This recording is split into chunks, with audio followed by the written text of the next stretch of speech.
अभी बज रहे हैं रात के 12:30 कह रहा हूँ मैं, 2:30, 2:30 बज रहे हैं रात के। तो अभी हम लोगों ने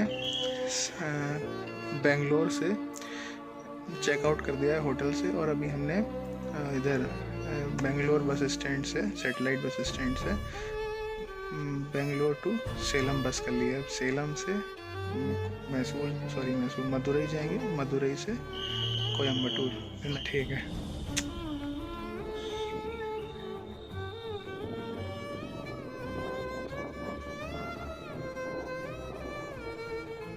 मदुरई, ठीक है। हमने यहाँ पे अपना रूम ले लिया है, सिंगल पर्सन का रूम है। मैं आपको अब रूम विजिट देता हूँ। एक तो आपने वो देखा, अब देखिए इसका, देखो आप, मज़ा आएगा। सामने अपना कमरा है, ऐसे बस ये शुरू हुआ और यही ख़त्म हो गया। बस ये अपना बाथरूम है। यहाँ की खासियत, कमोड के पास में फ़ोन नहीं लगा है, देखो फोन करके बुलाना नहीं पड़ेगा। Thank you. अभी बज रहे हैं शाम के 7। हम मदुरई आ गए थे अप्रॉक्सीमेटली 12:45 के आसपास। उसके बाद ऐसी हालत हो गई थी हमारी कि हम नहा धो के सो गए, खाना खाया फिर सो गए। हम शाम को अप्रॉक्स 5 बजे यहाँ पे आ गए और मदुरई मंदिर का दर्शन किए। मदुरई की कहानी है कि भगवान शिव ने माता पार्वती से यहाँ पे शादी की थी। अब माता पार्वती, भगवान शिव सुंदरेश्वर नाम से जाने जाते हैं, माता पार्वती मीनाक्षी नाम से जाने जाते हैं। यहाँ पे पांड्यों का शासन हुआ करता था। पांड्यों की पांड्य राजा की बेटी थी मीनाक्षी। तो भगवान शिव मीनाक्षी माता के लिए शादी का न्योता लेके आए। उन्होंने शादी के लिए हाँ कही, तो उन्होंने शादी करी। जिस दिन उन दोनों की शादी हुई उस दिन यहाँ पे पूरी दुनिया उपस्थित थी, ऐसा कहा जाता है। खैर, शादी को संपन्न कराने के लिए भगवान विष्णु जी को बुलाया गया। भगवान विष्णु जी आते, लेकिन इंद्र भगवान ने कोई लीला कर दी, जिस वजह से विष्णु जी आने में विलम्ब हो गए। विष्णु जी हो गए क्रोधित भाई। तो विष्णु जी यहीं पड़ोस में कोई पहाड़ी है, वहाँ जाके उन्होंने शरण ले ली, मतलब वहाँ जाके वो बैठ गए, उन्होंने नाराज़ हो गए। फिर भगवान शिव गए, उन्होंने उन्हें मनाया, ब्रह्मा जी ने उन्हें मनाया। फिर आके उन्होंने दोनों को परिणय सूत्र में बांधा। परिणय सूत्र में बांधा मतलब कि आने वाले, जैसे पिछले जन्म में भगवान शिव और माता पार्वती अलग अलग हो गए थे। माता पार्वती हवन में कुंड में कूद के उन्होंने अपने आप को स्वाहा कर दिया था, वैसे ही उन्होंने परिणय सूत्र में बांध दिया कि आने वाली कोई भी विपत्ति तुम दोनों पे ना आए, आने वाली सारी विपत्तियाँ तुम्हारे सामने समाप्त हो जाएं। परिणय सूत्र में बांधना वही होता है कि जन्म जन्मांतर तक अब आप हमेशा के लिए बंध गए हैं।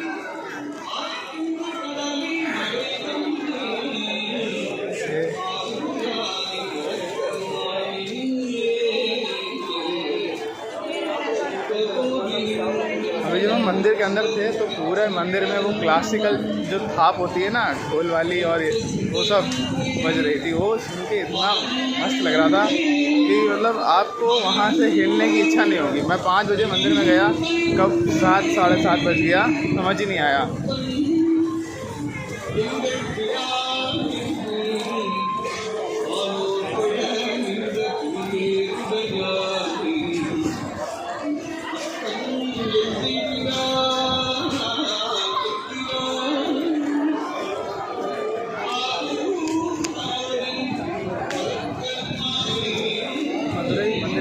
गोपुरम है अंदर। इस मंदिर के अंदर एक मंदिर और है जो मेरे ख्याल में बहुत पुराना रहा होगा। ये तो आगे वाला मेरे ख्याल में नया है थोड़ा, अंदर वाला जो है वो हद से ज़्यादा पुराना है। उसको जो है इन लोगों ने सिक्योर कर दिया है कि वहाँ कोई जा नहीं सकता, कोई आ नहीं सकता।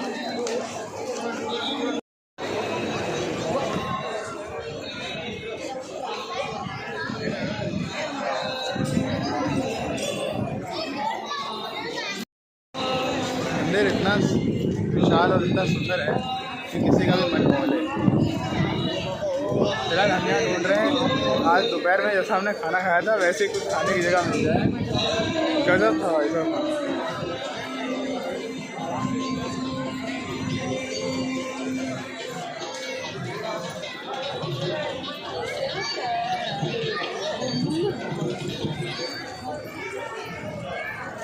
मुसाफिर हूँ मैं यारी, न घर है न ठिकाना।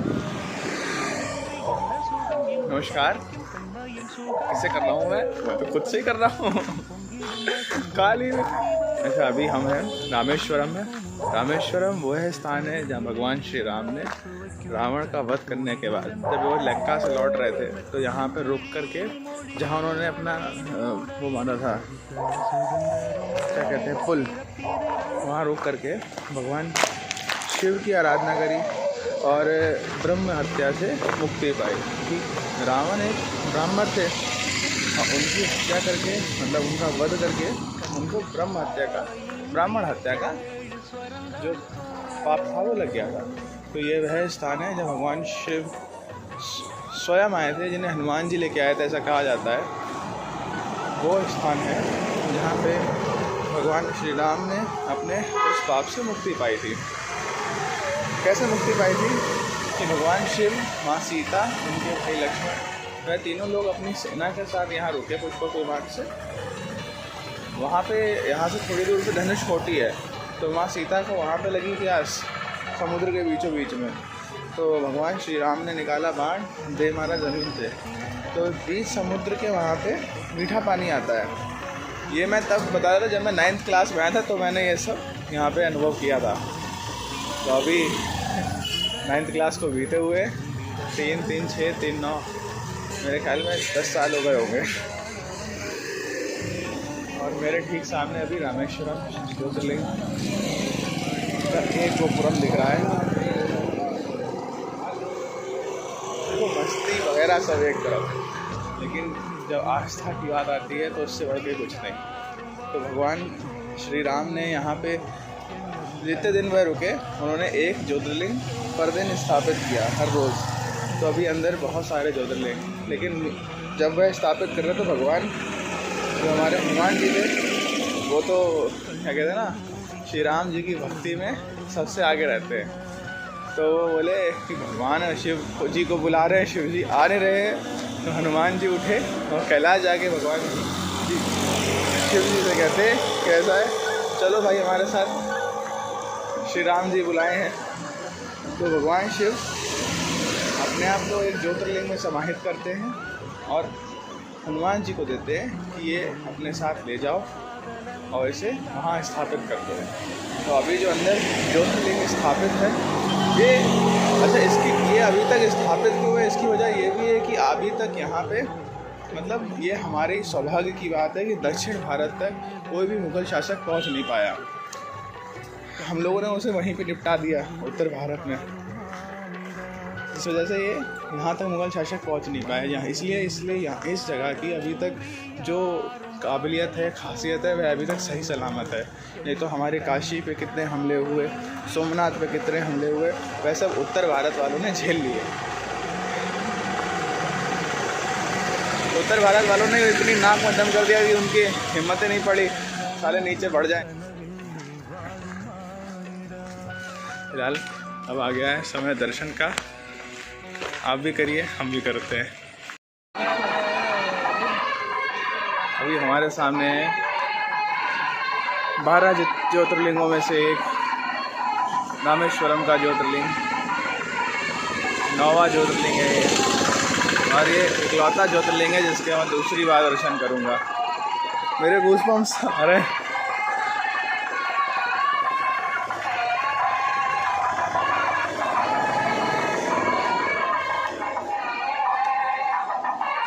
पहले हम परिक्रमा करेंगे,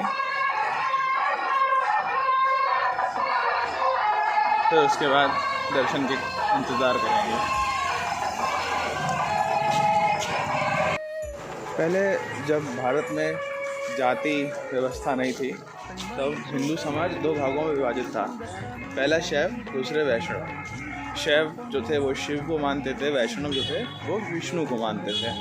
अब दोनों देवों के देव हैं, दोनों एक महादेव हैं तो एक धरती के पालनहार हैं।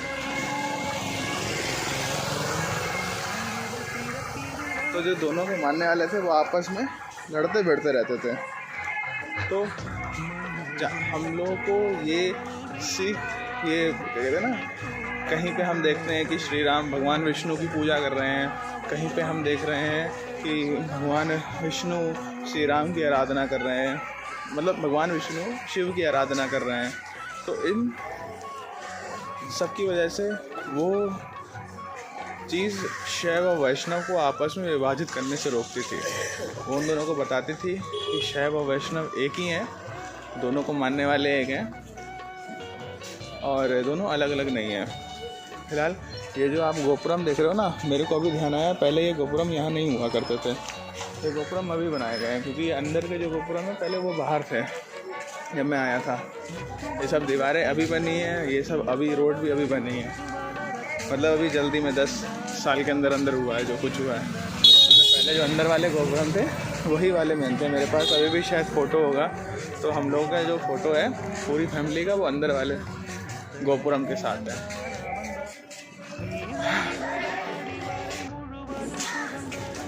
जैसे अब यमराज भी कहते हैं ना कि इसका श्लोक तो मेरे को एग्जैक्ट याद नहीं है, कि यमराज कहते हैं जो शैव और वैष्णव में भेदभाव करते हैं या शिव और विष्णु में भेदभाव करते हैं, वो उनको मेरे पास लाओ, उनको मैं खुद सजा दूंगा। ऐसा गरुड़ पुराण में कहते हैं। अब एग्जैक्टली श्लोक तो मेरे को इस समय याद नहीं आ रहा है, याद आएगा तो वो भी आगे ब्लॉग में बता दूंगा। फ़िलहाल मैंने अभी नोटिस किया कि आज इस महीने का पहला सोमवार है और मैं कितना सौभाग्यशाली हूँ।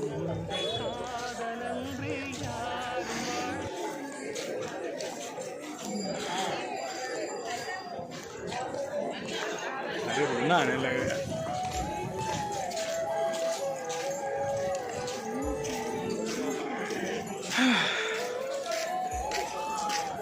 फिलहाल ये सौभाग्य की बात है मेरे लिए।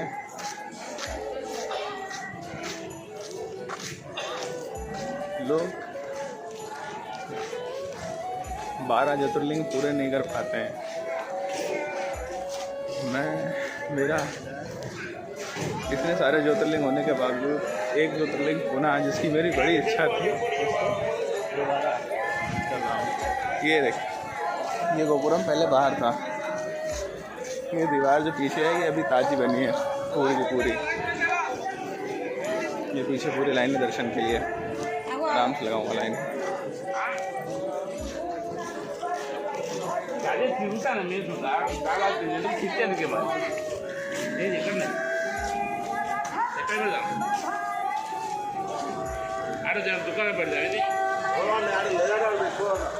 भैया सेलफोन कौन रहा है इधर? सेलफोन शॉप होगी आगे आगे चलो। आगे कितना दूर है?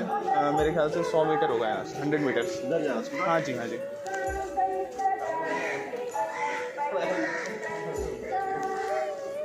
यहाँ पे मेरे ख्याल में जहाँ तक है 90% समुद्र होगा जहाँ मैं जा रहा हूँ। तो पिछली बार हम जब आए थे तो हमने यहीं स्नान करा था, फिर उसके बाद दर्शन गए थे। ये सब जो घाट है सारे पीछे सब नवनिर्मित घाट है। पहले ये घाट यहाँ नहीं थे जब हम आए थे। बहुत कम लोग होंगे जिन्होंने कभी सोचा होगा कि भगवान श्री राम तो समुद्र कहीं भी बांध सकते थे। हाँ, चेन्नई बांध देते, कन्याकुमारी बांध देते, वो भी तो पास में था। रामेश्वरम में क्यों बांधा? यहाँ कई सारे लोग ये सोचते भी नहीं होंगे। तो कन्याकुमारी और चेन्नई और ये सब मुंबई यहाँ बांधने की बजाय उन्होंने रामेश्वरम इसलिए बांधा क्योंकि यहाँ का समुद्र शांत है। अब आप ऐसे सुनो, समुद्र की कोई आवाज़ नहीं है। आप कहीं जाओ तो समुद्र की ऊंची ऊंची लहरें उठ रही होती हैं, समुद्र में से बहुत तेज आवाज़ आ रही होती है। या फिर ऐसे कह लो कि भगवान श्री राम ने उस समय जो समुद्र देवता को शांत किया, वह आज भी यहाँ पे शांत है।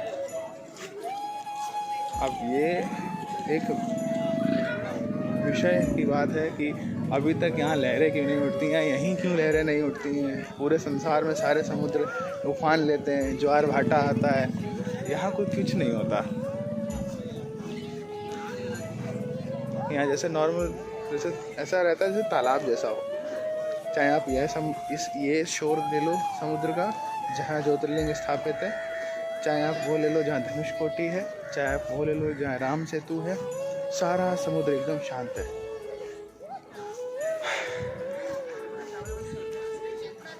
जैसे अभी तक नासा यही कहता आया है कि वो जो पुल है, राम सेतु है, वो बनाया तो इंसानों ने है, लेकिन श्री राम ने बनाया है कि नहीं बनाया है ये नहीं पता है।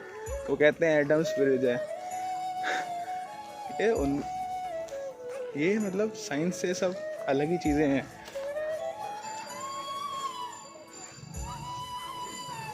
इतना शांत समुद्र बहुत ही बिरला है। मेरे पीछे पूरा पीछे तक सब समुद्र है। मैं लाइट लाता हूँ, दिख रहा है नहीं? ये देखिए, ऐसा लग रहा है जैसे तालाब वाला, वो लहरें वहरें आ रही हैं तालाब में। फॉर्मर प्रेसिडेंट थे APJ अब्दुल कलाम। ये अपना उनका निवास स्थान है। रामेश्वरम में ही पैदा हुए थे।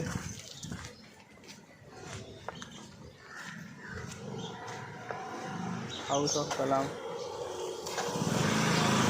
ये पीछे पूरा हाउस ऑफ कलाम। ये कलाम शीशेल का मार्ट है, इनके भैया का है ये। इसके आगे president pulse shanks and saris, वो भी किसी रिश्तेदार का होगा। और क्या कलाम हाउस, रामेश्वरम हाउस ऑफ कलाम। जब हम पिछली बार यहाँ आए थे तो कलाम साहब का जो बारों का डिज़ाइन था ना, वो इस पर बना हुआ था और कुछ ऐसे लिखा था, पता नहीं क्या लिखा था। और यहाँ यही कहीं होटल था जिसमें वो रहा होटल जिसमें हम रुके थे। सब कुछ सेम टू सेम है यार, बस यहाँ पे ये बहुत बड़ा हो गया है। वो इसके अंदर बहुत सारे नारियल के पेड़ थे।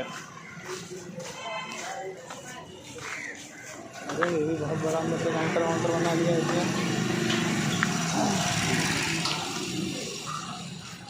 Nathan laws. बाकी यहीं पे अपना कलाम साहब का स्कूल है जहाँ वो पढ़ते थे। पहुँच जाएँ फिर देख लेंगे।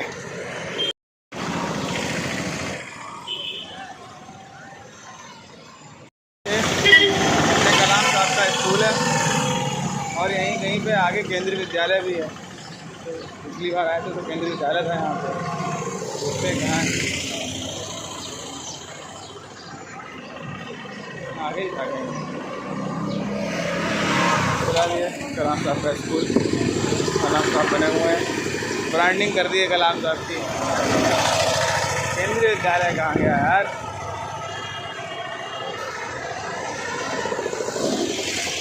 चलो केंद्रीय विद्यालय मिलता है, फिर देखते हैं कहाँ है। ये जो अपने पीछे स्कूल ये गेट लगाया ना, यही कभी को केंद्रीय विद्यालय हुआ करता था।